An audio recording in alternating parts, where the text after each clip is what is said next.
नमस्कार। आज ना हम एक ऐसे सवाल की बात करने वाले हैं जो देश के लाखों युवाओं के मन में घूम रहा है।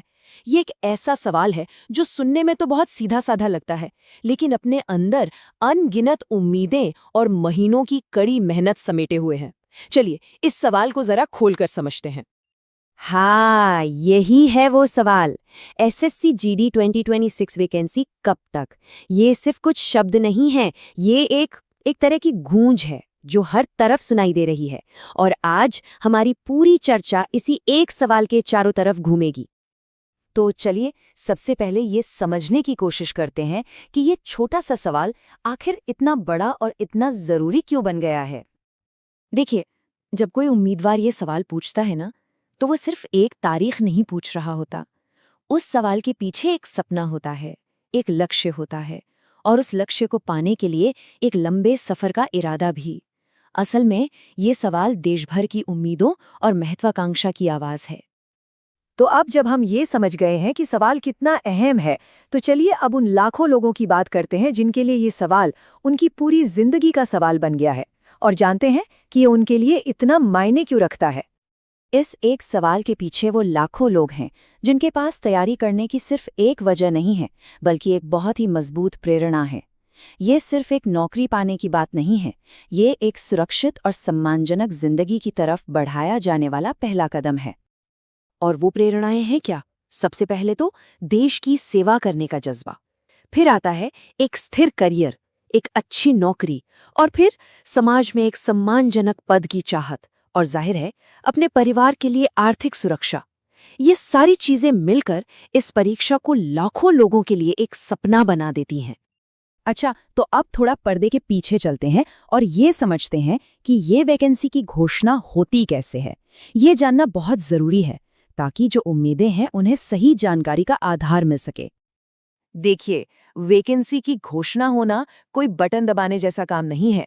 ये एक बहुत लंबी और कह सकते हैं जटिल सरकारी प्रक्रिया है, जिसमें कई अलग-अलग चरण होते हैं जो एक दूसरे पर निर्भर करते हैं। और इस प्रक्रिया को समझना इंतजार को थोड़ा आसान बना सकता है। तो ये पूरा सफर दिखता कैसा है? देखिए, सबसे पहले तो अलग-अलग विभाग ये पता लगाते हैं कि उन्हें कितने लोगों की जरूरत है। फिर उन पदों को भरने के लिए वित्त मंत्रालय और दूसरे विभागों से ऑफिशियल अप्रूवल लिया जाता है। और जब ये सब हो जाता है, तब जाकर नोटिफिकेशन आता है और उसके बाद आवेदन प्रक्रिया शुरू होती है। तो ये एक पूरा स्टेप बाय स्टेप चलने वाला सिस्टम है। और यहाँ पर हम देख सकते हैं कि एक कैंडिडेट के लिए ये सफ़र कैसा होता है। शुरुआत होती है पढ़ाई से, फिर आता है उम्मीद और इंतज़ार का एक बहुत लंबा दौर, और आखिर में होता है नोटिफिकेशन का इंतज़ार। लेकिन वो जो सवालिया निशान है ना आखिर में, वो उस अनिश्चितता को दिखाता है जिससे हर एस्पिरेंट को गुजरना पड़ता है। तो अब हम आते हैं सबसे बड़े सवाल पर। इस इंतज़ार के समय में, इस अनिश्चितता के दौर में आखिर क्या क्या जाए? क्या बस हाथ पर हाथ धरकर बैठ जाना चाहिए? ये एक ऐसा सवाल जो तैयारी करने वाले हर इंसान के मन में जरूर आता है कि भाई जब पता ही नहीं है कि मंजिल कब आएगी, तो उस रास्ते पर कैसे चलें, उस दौरान क्या किया जाए। अब देखिए, ये स्लाइड इस पूरी बात का निचोड़ है। ये सब कुछ ना सिर्फ नजरिए का खेल है। अगर फोकस कब पर रहेगा तो हमेशा बेचैनी रहेगी, क्योंकि इसका जवाब तो किसी के पास है ही नहीं। लेकिन अगर फोकस को क्या पर शिफ्ट कर दिया जाए, मतलब क्या पढ़ना है, कैसे प्रैक्टिस करनी है, अपनी स्ट्रैटेजी को और बेहतर कैसे बनाना है, तो वही इंतजार का समय आपकी तैयारी का सबसे कीमती, सबसे जरूरी हिस्सा बन जाता है। तो ये समझना बहुत जरूरी है कि नोटिफिकेशन आने से पहले का जो वक्त है वो खाली नहीं है, बल्कि यही वो वक्त है जब आप अपनी कामयाबी की नींव डाल रहे होते हैं। और एक बात हमेशा याद रखनी चाहिए, नींव जितनी मजबूत होगी ना, इमारत उतनी ही बुलंद बनेगी।